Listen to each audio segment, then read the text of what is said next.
Next question number 2 of review exercise unit number 9 is the sum of interior angles of a polygon is 1080 यानी कि किसी regular polygon के interior angles का जो सम है वो बताया जा रहा है कि 1080 degree how many side does the polygon have.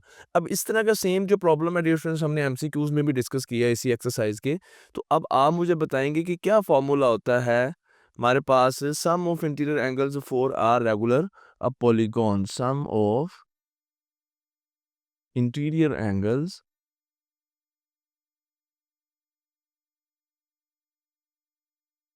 of a regular polygon. That formula is n minus 2 multiply by 180 degree. तो अब हमारे पास ये वैल्यू है, सम की वैल्यू हमें गिवन है और हमें वैल्यू फाइंड करनी है हाउ मेनी साइड्स। ये n जो है ये नंबर ऑफ साइड्स को रिप्रेजेंट कर रहा होता है रेगुलर पॉलीगॉन की। सो n की वैल्यू हमें फाइंड करनी है तो हमें वैल्यूज पुट करते हैं। यहाँ पे हमने वैल्यू पुट कर दी 1080 n minus 2 मल्टीप्लाई बाय 180। बस अब इसको n के लिए सोल्व कर लेंगे। डियर स्टूडेंट्स 180 यहाँ पे आएगा 1080 को डिवाइड कर देगा n माइनस 2 रह गया 1080 divide by 180 is equal to 6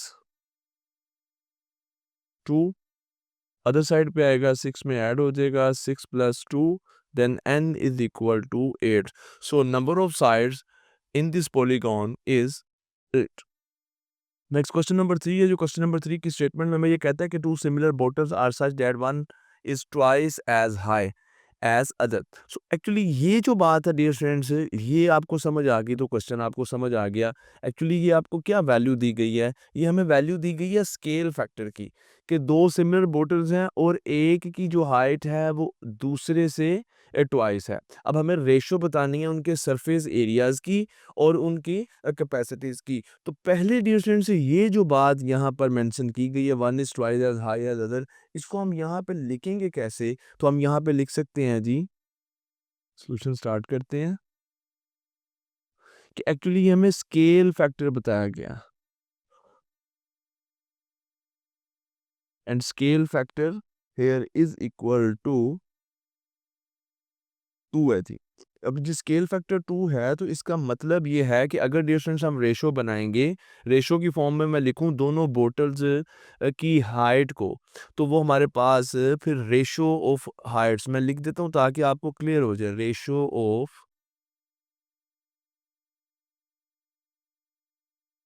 Heights of bottles. तो अगर स्केल फैक्टर 2 है तो रेशो बनेगी 2:1 की। अब हमें क्या निकालना है जी? Ratio of their surface area. तो अब बताइएगा ज़रा क्या होता है जी रेशो ऑफ सरफेस एरिया?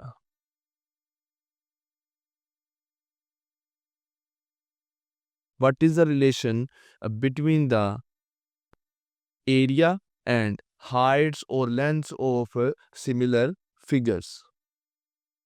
सो हम जानते हैं जी एरियाज की जो रेशो है that is equal to square of ratio of their heights. ऐसे ही है। तो हमें ये जो एरियाज की रेशो फाइंड करनी है तो हम यहाँ पे लिख देंगे जी रेशो ऑफ सरफेस एरिया, चाहे इसी फॉर्म में लिख कर दे चाहे ऐसे लिख दे, इज इक्वल टू। अब हाइट्स की रेशो गिवन है, बिल्कुल रेशो है गिवन है 2:1। इसका हमें क्या ले लेना है जी? स्केल ले लेना है। तो ये आ जाएगा जी 4:1, यानी कि इसको आप इस फॉर्म में लिख सकते हैं 4:1। और सरफेस एरिया के साथ साथ हमें रेशो चाहिए कैपेसिटीज़ की भी। कैपेसिटीज़ की भी हमें क्या चाहिए? रेशो चाहिए। तो जैसे सरफेस एरिया और हाइट्स के दरमियान एक रिलेशन है इनकी रेशोज़ के दरमियान, ऐसे ही डियर स्टूडेंट्स हमारे पास वॉल्यूम्स की जो रेशो है और इनकी जो हाइट्स की रेशो है, इनके दरमियान एक रिलेशन है। वो रिलेशन ये है कि ratio of there volume is equal to cube of their Heights. तो यहाँ पे लिख देते हैं जी रेशो ऑफ देयर वॉल्यूम लिखते हैं, कैपेसिटीज़ लिखते हैं, कैपेसिटीज़ वर्ड स्टेटमेंट में यूज़ हुआ है, हम कैपेसिटीज़ लिख देते हैं, इज़ इक्वल टू, अब ये रेशो हाइट की तो हमें गिवन है, ये देखें ये 2:1, इसका हमें क्या ले लेना है जी, क्यूब ले लेना है, इट इज़ 8:1 और इसको आप इस फॉर्म में लिखते हैं। So this is the ratio of their surface area and this is the ratio of their capacities. Next question number 4, और क्वेश्चन नंबर 4 में हमें ये कहता है कि जी each dimension of a model car is 1:10 of the corresponding car dimension. फिर वही बात है जी, इस बात को समझ लें, आपको सारा क्वेश्चन समझ आ जाएगा। दो चीज़ें आई यहाँ पर, एक है जी हमारे पास मॉडल कार और एक ऑब्वियसली फिर हमारे पास एक्चुअल कार होगी। अब आपको ये तो बात समझ आ गई कि एक्चुअल कार की जो डायमेंशंस हैं, जो उसका साइज़ है, वॉल्यूम है, एरिया है, डायमेंशन है, हाइट है, जो भी है, वो ज़्यादा होगी और जो मॉडल कार है उसकी क्या होगी, कम होगी। अब उसने ये जो हमें बताया है 1:10, इसमें यानी कि ये जो 1 है, ये मॉडल कार की डायमेंशन को शो कर रहा है और ये जो 10 है, ये ओरिजिनल जो हमारे पास कार है, उसकी डायमेंशन को शो कर रहा है। यानी कि अब दोनों की डायमेंशंस में जो रेशो है, वो 1:10 है। अब हमें फाइंड क्या करना है? Find the ratio of what? area of their windscreens, capacities of their boots, the width of the cars and the number of wheels they have। चार चीज़ें हमें फाइंड करनी है, तो आए फिर वन बाय वन जो है फाइंड कर लेते हैं। पहली स्टार्ट में जो बात मैंने आपको समझा दी है कि ये जो 1:10 इससे क्या मुराद है, तो आए अब डियर स्टूडेंट फिर देखते हैं the areas of their windscreen. हमें इसकी रेशो फाइंड करनी है, ratio of area of their windscreen. तो हम यहाँ पे बताएंगे कि जी हमें स्केल फैक्टर गिवन है and that is equal to 1:10। लें जी, रेशो ऑफ देयर एरियाज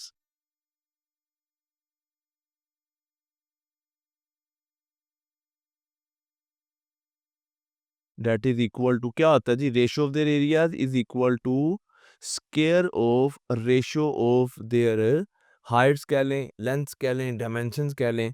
तो 1:10 का हम क्या ले लेंगे, स्केल ले लेंगे, ये आ जाएगा 1:100। तो इसको आप इस फॉर्म में लिख सकते हैं, this is a ratio between their areas. Next देखते हैं जी कैपेसिटीज। अब अगेन स्केल फैक्टर तो हमारे पास यही है कैपेसिटीज की वर्किंग के लिए भी,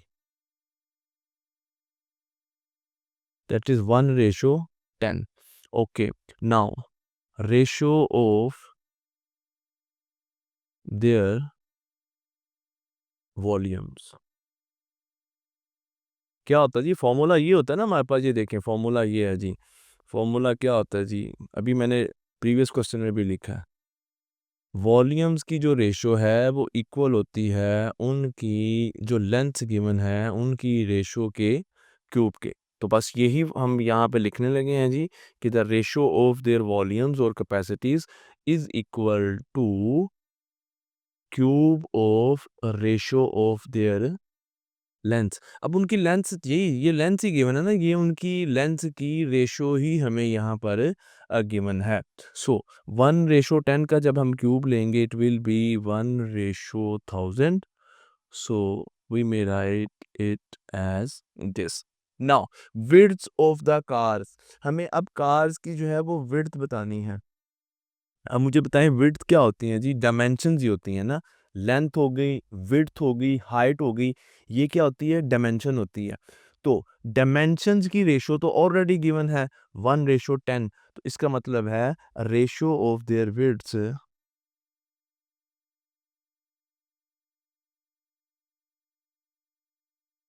ratio of width of cars is equal to 1:10। ऐसे लिख लें या आप चाहे ऐसे लिख लें, ये एक ही बात है। यानी कि ये इनकी डायमेंशंस की रेशो है, यही इनकी लेंथ्स की रेशो है, यही इनकी विड्थ्स की रेशो है, यही इनकी हाइट्स की रेशो है। ये जो डायमेंशन वर्ड है, इसमें डियर स्टूडेंट्स आप लेंथ, विड्थ, हाइट कुछ भी ले सकते हैं। And the last part of this question, question number 4 of review exercise unit number 9, the number of wheels they have.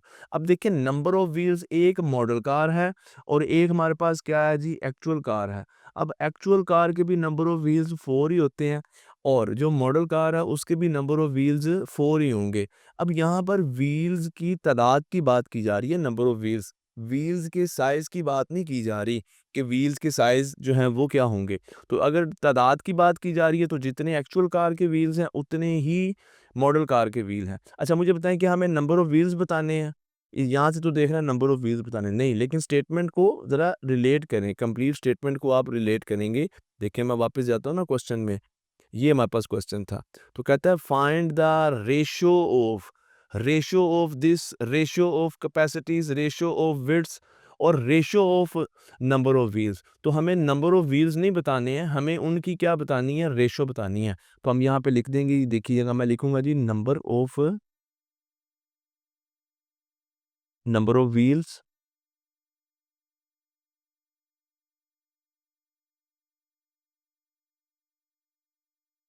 In car, यानी कि जो एक्चुअल कार है कितने हैं 4, फिर number of wheels in model car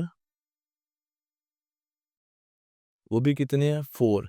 अब रेशो बता देते हैं जी, ratio of number of wheels क्या जी, रेशो 4:4 और इसकी सिंप्लीफाइड फॉर्म क्या बन जाएगी 1:1। So this is a solution for the question number 4 of this exercise. Let's move to the next question, which is question number 5, and question number 5 says three similar jugs. Three similar jugs have heights 8 centimeter, 12 centimeter and 16 centimeter. Now अब dear students हम यहाँ पर 3 similar polygons जो हैं उनको discuss कर रहे हैं। सो उनकी हाइट्स हमें बता दी गई हैं। If the smallest jug holds 1/2 liter, find the capacities of other two. देखिए जी क्वेश्चन की स्टेटमेंट आप समझ जाएं, हमें हाइट्स बता दी गई हैं और 3 पॉलीगॉन्स हैं, यहाँ पर 3 जग्स हैं, सिमिलर जग्स हैं। हमें एक जग का, किसका, स्मॉलेस्ट। अब स्मॉलेस्ट जग कौन सा होगा, ऑब्वियसली जिसकी हाइट सबसे कम है। 3 हाइट्स है ना, 8 है, 12 और 16 है, तो ये सबसे स्मॉलेस्ट है और इसकी हमें कैपेसिटी बता दी गई। कैपेसिटी मीन इसका हमें वॉल्यूम बता दिया गया है कि ये हाफ लीटर जो है होल्ड करता है। हमें बाकी जो 2 जग्स हैं, ये और ये, इनकी हमें कैपेसिटीज़ यहाँ पर अब बतानी है। सो आई होप कि आपको स्टेटमेंट समझ आ गई होगी। तो अब देखें कि हमने इसको सोल्व कैसे करना है, कैसे हम अदर 2 जग्स की जो है वो कैपेसिटीज़ यहाँ पर बता सकते हैं। तो सबसे पहले तो हम लिख लेते हैं ना जो इन्फॉर्मेशन हमें यहाँ पर गिवन है। हमें यहाँ पर गिवन है जी height of smallest jug, it is equal to 8 centimetre. Next हमें गिवन है जी हाइट ऑफ, अब ये स्मॉलेस्ट है, ये लार्जेस्ट हो जाएगा, तो इसको अब हम क्या कहते हैं, इसको हम जी कह देते हैं, अब मिडल कह देते हैं, मिडल साइज़ का। ये दरमियान में आ रहा ना यार। ये आ गया जी 12 सेंटीमीटर और ये हमारे पास लार्जेस्ट जग है इस केस में। हाइट ऑफ लार्जर जग। अच्छा ऐसा भी आप इसको लार्जर कह लें, इसको लार्जेस्ट कह लें, एक ही बात। ओके, अब लार्जर जग जो है ये कितना है जी 16 सेंटीमीटर। अच्छा अब हमें क्या बताया गया जी, वॉल्यूम ऑफ या कैपेसिटी लिख लें, वॉल्यूम लिख लें, एक ही बात है। Volume of smallest jug that is equal to 1/2 litre. चलें जी फाइंड अप करते हैं। अब हमें इस जग की कैपेसिटी यानी कि वॉल्यूम फाइंड करना है और इसका वॉल्यूम फाइंड करना है। तो अब देखिए जी मैं क्या यूज़ करूँगा यहाँ पे, रिलेशन एज रेशो लिखने लगा हूँ जी, किस किस की, वॉल्यूम ऑफ स्मॉलेस्ट जग की रेशो मैं लेने लगा हूँ जी वॉल्यूम ऑफ मिडल जग के साथ। और ये रेशो किसकी इक्वल होगी, ये रेशो इक्वल होगी हाइट ऑफ, एक और रेशो यहाँ पे, height of smallest jug ratio height of middle jug. और इसका हमें क्या लेना होगा, इस रेशो का हमें क्या लेना होगा, क्यूब लेना होगा, क्योंकि यहाँ पर हम क्या रेशो ले रहे हैं, वॉल्यूम की रेशो ले रहे हैं। ले जी वैल्यूज पुट करें, आपके पास आ जाएगी जी। स्मॉलेस्ट जग का वॉल्यूम हमें गिवन है, कितना है जी, स्मॉलेस्ट जग का वॉल्यूम जो है ये हमारे पास है जी 1/2 लिख लेते हैं जी, इट्स 1/2 रेशो मिडल जग का हमें फाइंड करना है, तो इसको हम एज इट इज़ रहने देते हैं। सो फिर हम इसको कुछ इस तरह से लिख लेंगे, वॉल्यूम ऑफ मिडल जग।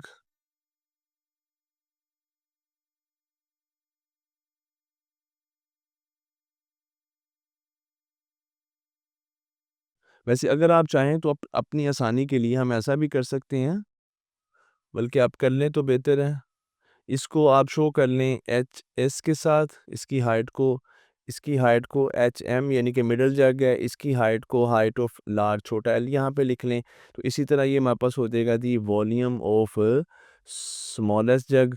और फिर इसकी जगह पे फिर हम लिख सकते हैं वी एम लिख देंगे, यानी कि वॉल्यूम ऑफ मिडल जग हो जाएगा, और इसकी जगह पे फिर हम वॉल्यूम ऑफ लार्जेस्ट जग जो है वो लिख सकते हैं। सो ये तो जस्ट अपनी आसानी के लिए, लेकिन कंसेप्चुअल बात आप समझते हैं कि volume of their ratios is equal to the cube of ratio of their corresponding sides. So height of smallest jug कितनी है जी 8, ratio height of middle jug कितनी है जी 12, और इसका हमें क्या लेना है जी, यहाँ पर क्यूब ले लेना है। चलिए जी, मैं बाकी जो है ना यहीं पे ही इसको सोल्व करता हूँ, इसी पेज पे इसको कंप्लीट करता हूँ। अब मुझे ये बताइएगा, ये 1/2 ये जो है इसको 0.5 लिख दें। चलिए इसको मैं 0.5 लिख देता हूँ, और इसको मैं शो कर देता हूँ जी, volume of middle jug is equal to 8 का क्यूब हमारे पास क्या होता है जी 8, या इसको आप सिंप्लीफाई कर लेते हैं, ये हमारे पास है जी 4 2 एंड 4 3, तो ये 2/3 का क्यूब हो जाएगा।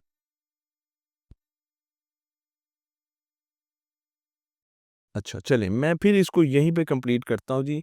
ये है जी 0.5 by volume of middle jug is equal 2 का क्यूब क्या होता है जी 8, और 3 का क्यूब क्या होता है 27। अच्छा, अब आपको ये वैल्यू चाहिए, तो ये वैल्यू आपके पास कैसे आएगी, ये वैल्यू आपके पास आएगी V M is equal to 0.5 multiply by 27 and divided by 8। ले जी कैलकुलेटर पे 0.5 को आप मल्टीप्लाई कर लें 27 से, 8 पे डिवाइड करेंगे, तो आपके पास एट द एंड रिजल्ट आ जाएगा 1.69।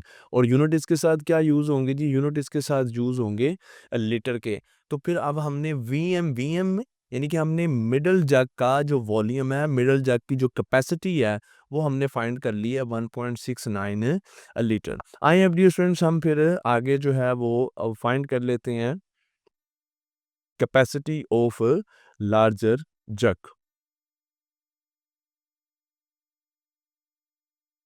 सो नाउ अब हम लिख सकते हैं जी, वॉल्यूम ऑफ स्मॉलेस्ट जग की ratio volume of larger jug is equal to height of smaller jug और हाइट ऑफ लार्जर जग, और इसका हमें क्या लेना होगा, क्यूब लेना होगा। तो आए वैल्यूज पुट करते हैं। वॉल्यूम क्या है जी स्मॉलेस्ट जग का, ये 1/2 है।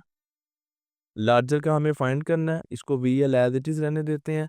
हाइट बताएं स्मॉलेस्ट जैक की कितनी है जी 8, और लार्जर जैक की कितनी है 16, और यहाँ पर इनका क्या आ जाएगा, क्यूब आ जाएगा। बस इसको सिंप्लीफाई कर लेते हैं जी, ये 1/2 है जो, ये हो जाएगा 0.5, इसको लिख लें। ये वॉल्यूम ऑफ लार्जर जग है 8/16, ये 1/2, हम इसको सिंपल करके लिख सकते हैं, और क्यूब एज इट इज़ आ जाएगा।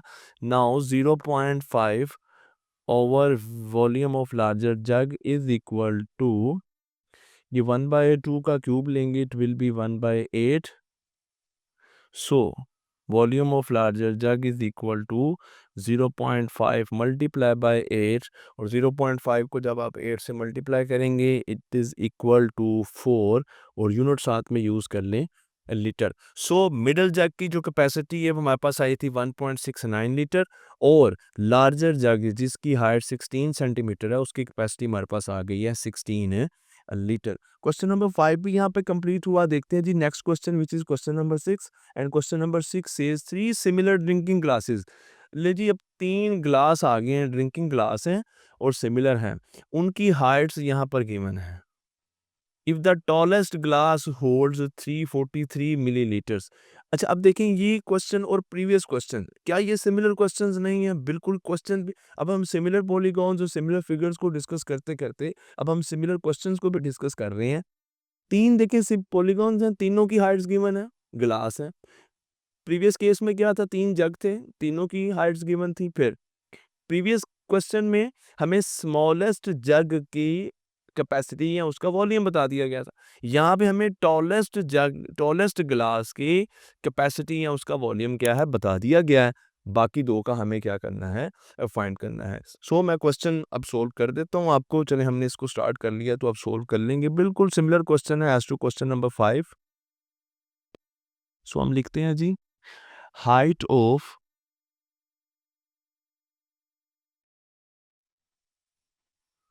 स्मॉलेस्ट ग्लास, इसको एच एस से डिनोट कर देते हैं 7.5 centimetre. Height of smallest glass लिख लिया। नेक्स्ट ये अब हम लिखते हैं हाइट ऑफ, अब इसको मिडल ही कह देते हैं फिर चलें, जो मिडल साइज का ग्लास है एच एम से इसको डिनोट किया 9 सेंटीमीटर। और हाइट ऑफ लार्ज टॉलेस्ट उसने कहा जी, चलें हम भी इसको फिर टॉलेस्ट ही कह लेंगे।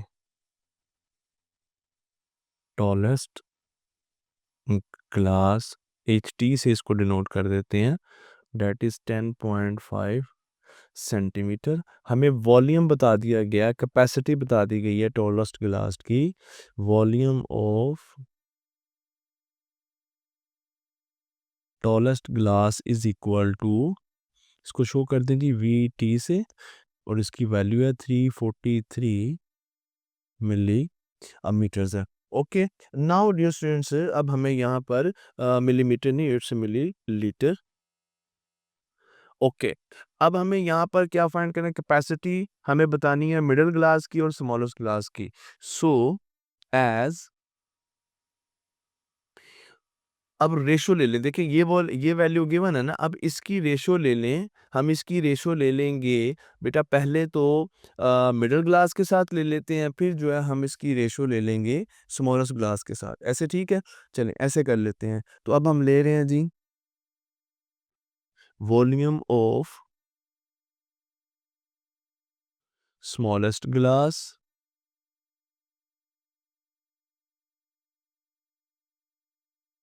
इसकी रेशो ले रहे हैं जी वॉल्यूम ऑफ टॉलेस्ट ग्लास,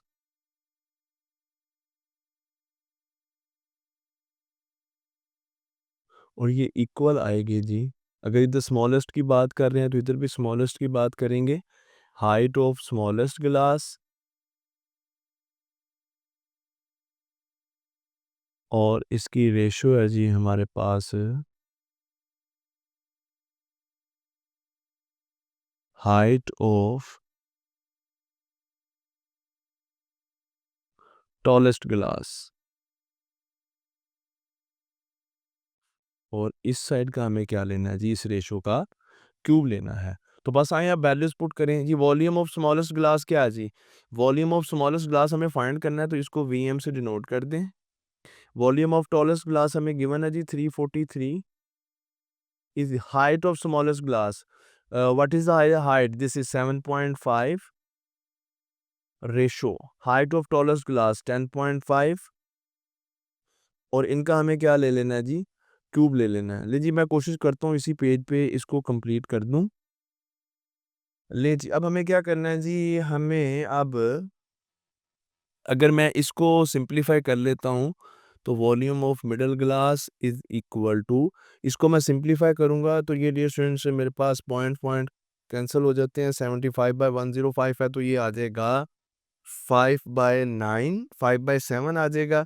सो 5/9 का ये क्यूब रहेगा और ये जो 343 है ये अदर साइड पे आके कुछ इस तरह से मल्टीप्लाई हो जाएगा। बस जी ये फाइनलाइज हो गया। 5 का क्यूब होता है जी 125 और 9 का 7 का क्यूब ये 7 है, दिस इज़ नॉट 9। ये एक्चुअली मैंने सिंप्लीफाई किया है, किसको सिंप्लीफाई किया, ये जो रेशो है ना 70.5 रेशो 10.5 इसको सिंप्लीफाई किया है। देखिए ये पॉइंट ख़त्म होगा तो यहाँ पे 10 आ जाएगा, ये पॉइंट ख़त्म होगा तो यहाँ पे 10 आ जाएगा, 10 10 से कैंसिल हो गया, 75.105 रह गया। तो 15 पे डिवाइड करते हैं, 15 5 एंड 15 7। सो हमारे पास इसकी सिंपलेस्ट फॉर्म आ गई 5/7। ये 5 का क्यूब आ गया 125 और 7 का क्यूब आ गया हमारे पास 343। और ये जो 343 है ये कैपेसिटी थी, वॉल्यूम था टॉलेस्ट ग्लास का जो अदर साइड पे आया हुआ है। ये इसको कैंसिल कर देगा तो आपके पास वैल्यू रहेगी 125 मिली लीटर। तो हमने स्मॉलेस्ट ग्लास का वॉल्यूम जो है वो फाइंड कर लिया। तो आए अब मिडिल ग्लास का वॉल्यूम जो है वो फाइंड कर लेते हैं। So dear students, we will write volume of middle glass ratio volume of tallest glass is equal to height of middle glass ratio height of tallest glass। देखिए मैंने short करके लिख दिया ना, हमने जैसे उनको रिप्रेजेंट किया। अब जस्ट मैं वैल्यूज पुट कर रहा हूँ। वॉल्यूम ऑफ मिडिल ग्लास हमें फाइंड करना है और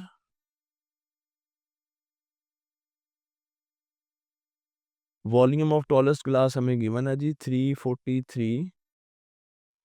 हाइट ऑफ मिडिल ग्लास, ये मिडिल ग्लास है, ये स्मॉलेस्ट था, ये मिडिल है।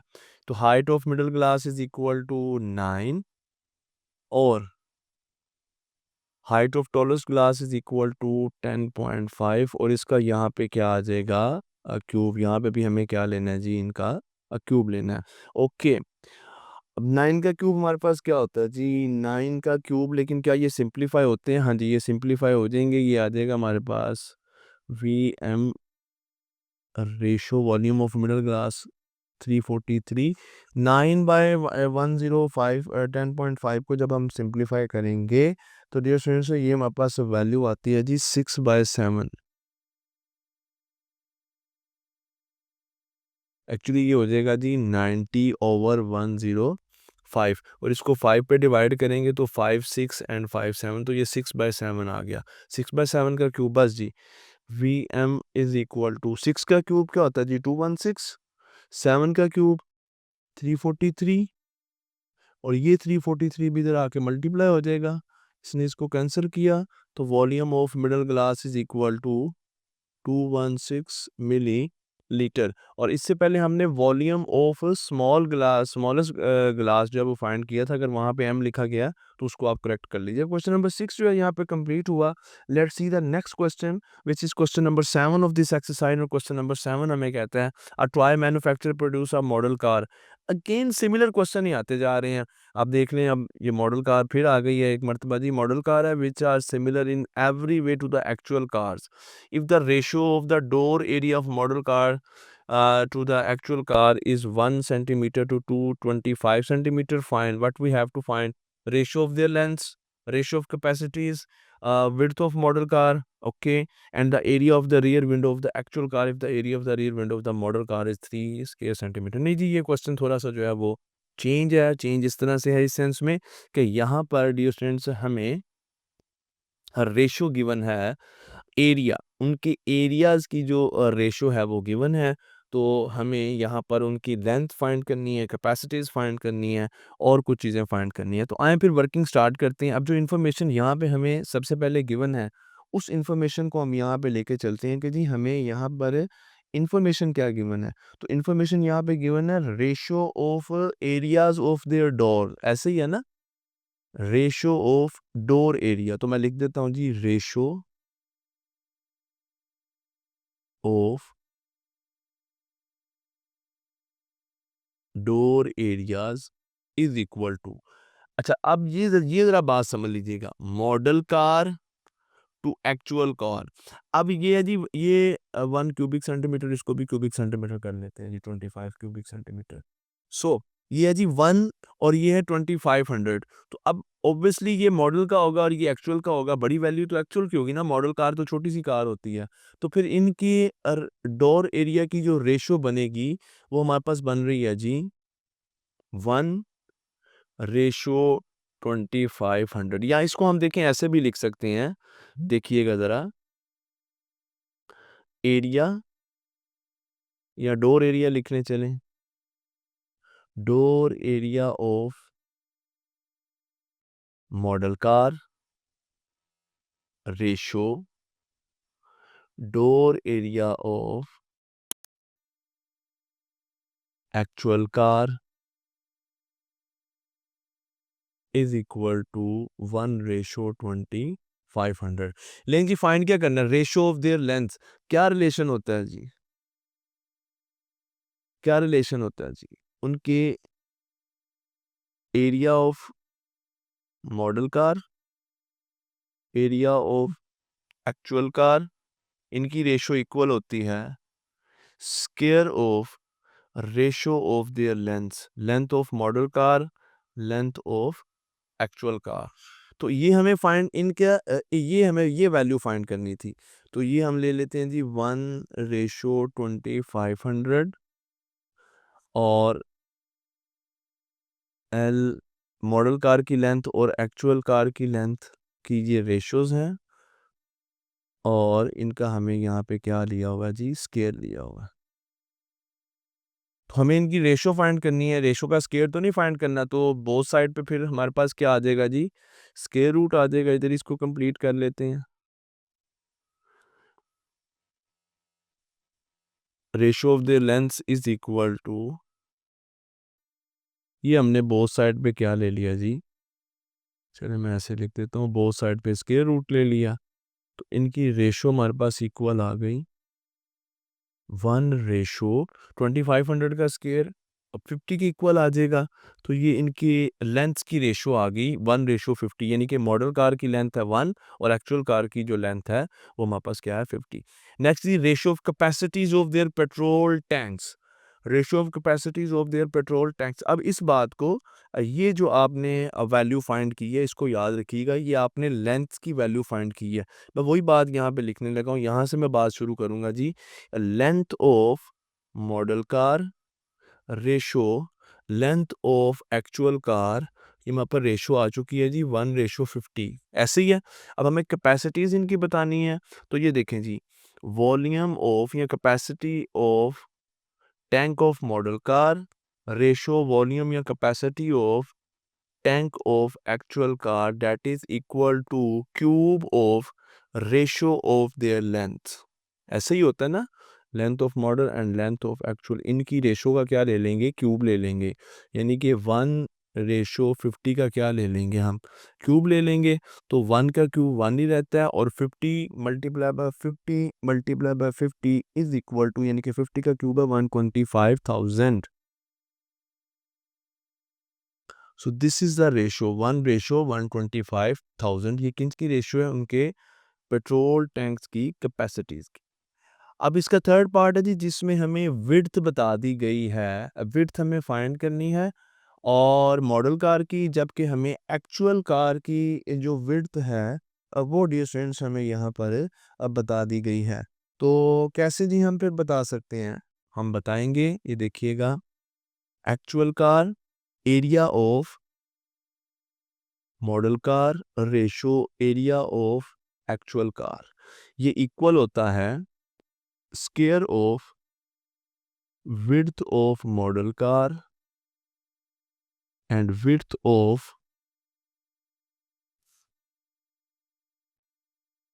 Actual car.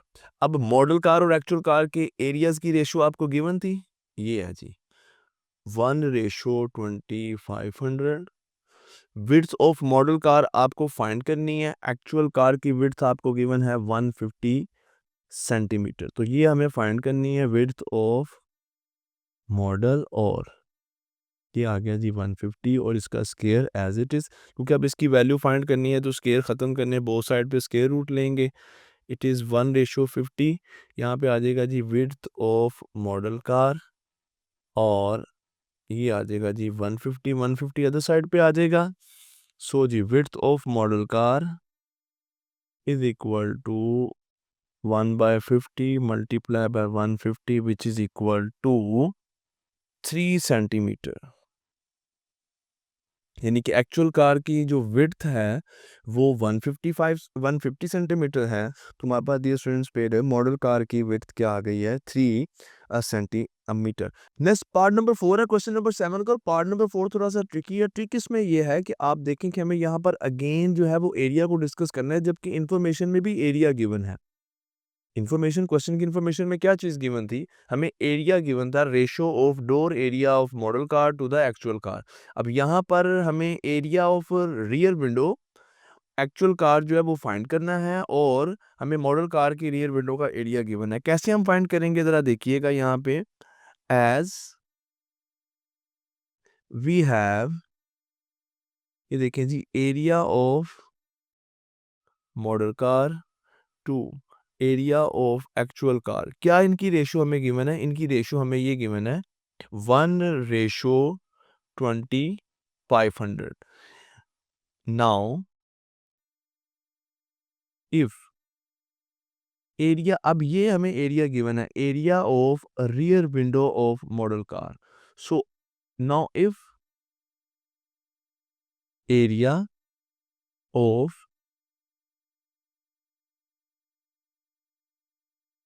Rear window of model car is equal to 3 square centimetre. So अब ये जो एरिया मॉडल कार का है, अगर हम इस वैल्यू को इसके साथ रिप्लेस कर दें, देखिए स्टूडेंट्स ये तो वो रेशो है जो कि यहाँ पर गिवन है इनके एरियाज़ की, लेकिन यहाँ पर अब मॉडल कार का जो एरिया है, अगर हम इस वैल्यू को रिप्लेस कर दें इसके साथ, तो हमारे पास ये रिलेशन कुछ इस तरह से बन जाएगा 3 ratio area of actual car is equal to 1:2500, और ये एरिया ऑफ एक्चुअल, अब ये एरिया, अब हम कहाँ पे आ गए हैं, अब हम एरिया आ गए हैं रियर विंडो का। So area of rear window of actual car is equal to 3 multiply by 2500 which is equal to 7500 square metre. So इसके साथ क्वेश्चन नंबर 7 कंप्लीट हुआ। No the last question, second last question of this exercise, question number 8। और question number 8 की statement में हमें ये कहता है the ratio of area of similar labels on two similar jars of coffee is this one. Find the ratio of heights and their capacities. बहुत ही simple question है डियर स्टूडेंट्स। सॉल्यूशन जो है मैं यहाँ पे स्टार्ट करता हूँ, देखिएगा सिंपल कैसे है। हमें इंफॉर्मेशन यहाँ पे गिवन क्या है, वी हैव, क्या इंफॉर्मेशन गिवन है जी, रेशो गिवन है एरियाज की, सिमिलर लेबल्स की। तो हमारे पास A1:A2 ऐसे लिख लें आप, ऐसे नहीं लिखना चाह रहे तो आप वैसे लिख लें जी, हम ऐसे लिख लेते हैं जी, रेशो ऑफ एरियाज क्या है जी, 144 ratio 169। Is that clear. Find हमें क्या करना है जी, रेशो ऑफ हाइट्स। तो क्या रिलेशन होता है जी, ratio of areas is equal to square of ratio of heights, corresponding heights। तो ये तो हमें रेशो गिवन है 144 रेशो 169, और ये आप चाहे इसी फॉर्म में लेने थे, रेशो ऑफ हाइट्स इसी तरह लेने थे, इन वर्ड्स लेने थे, चाहे आप ऐसे कर लें H1:H2 और ये क्या है जी, उसका स्क्वायर है। हमें तो इसकी रेशो फाइंड करनी है, रेशो का स्क्वायर तो नहीं फाइंड करना। तो बोथ साइड पे क्या ले लेंगे, स्क्वायर रूट ले लेंगे। So ratio of their heights is equal to 144 ratio 169, ये स्क्वायर रूट ले लिया जी। ये आ गया 12 रेशो 13। सो ये हमारे पास डियर स्टूडेंट्स रेशो आ गई है इनकी हाइट्स की।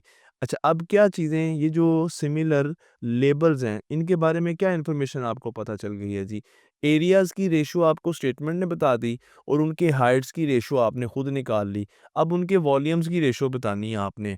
तो ये देखिएगा जी ज़रा, V1 ratio V2 is equal to H1 ratio H2 का क्यूब। Is that clear? ले जी, ये उनके वॉल्यूम की रेशो है और H1 रेशो H2 आप निकाल चुके हैं। 12 रेशो 13 और इसका अब हमें क्या ले लेना है, क्यूब ले लेना है। ले जी, 12 का cube 12 multiply by 12 multiply by 12 is equal to 1728 और 13 का क्यूब हमारे पास आता है जी 2197। तो ये डियर स्टूडेंट्स हमारे पास इनकी कैपेसिटीज़ या इनके वॉल्यूम्स की रेशो आ गई है।